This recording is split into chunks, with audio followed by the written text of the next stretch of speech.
So, hi everyone. I just wanted to show you my original composition that kuya ko gago. That that titled Tingin, composed by me, of course.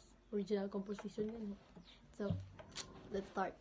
Oh, by the way, this composition is related to someone that I really like the most.